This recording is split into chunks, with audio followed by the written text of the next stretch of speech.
This is the story of 3 plastic bottles, empty and discarded. Their journeys are about to diverge, with outcomes that impact nothing less than the fate of the planet. But they weren't always this way. To understand where these bottles end up, we must first explore their origins. The heroes of our story were conceived in this oil refinery.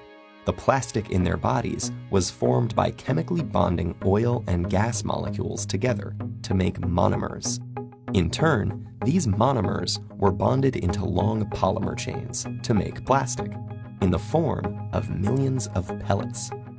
Those were melted at manufacturing plants and reformed in molds to create the resilient material that makes up the triplets' bodies.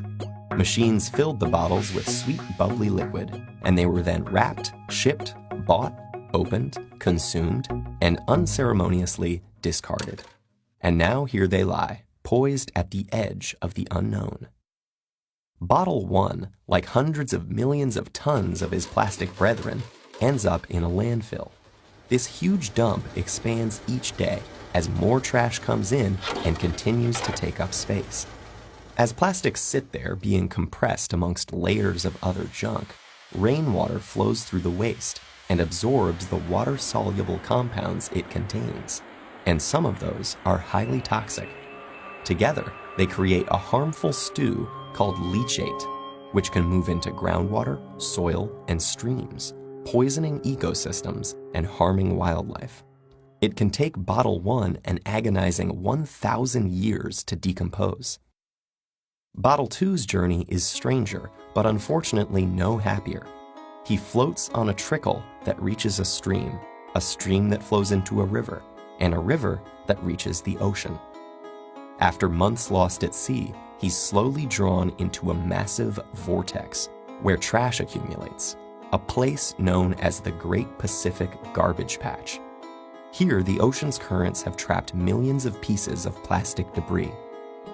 This is one of 5 plastic-filled gyres in the world's seas, places where the pollutants turn the water into a cloudy plastic soup. Some animals, like seabirds, get entangled in the mess. They and others mistake the brightly colored plastic bits for food. Plastic makes them feel full when they're not, so they starve to death and pass the toxins from the plastic up the food chain. For example, it's eaten by lanternfish. The lanternfish are eaten by squid. The squid are eaten by tuna. And the tuna are eaten by us. And most plastics don't biodegrade, which means they're destined to break down into smaller and smaller pieces called microplastics, which might rotate in the sea eternally. But Bottle 3 is spared the cruel purgatories of his brothers. A truck brings him to a plant where he and his companions are squeezed flat and compressed into a block. Okay, this sounds pretty bad too, but hang in there. It gets better. The blocks are shredded into tiny pieces, which are washed and melted so they become the raw materials that can be used again.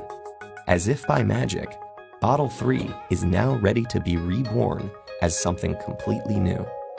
For this bit of plastic with such humble origins, suddenly, the sky is the limit.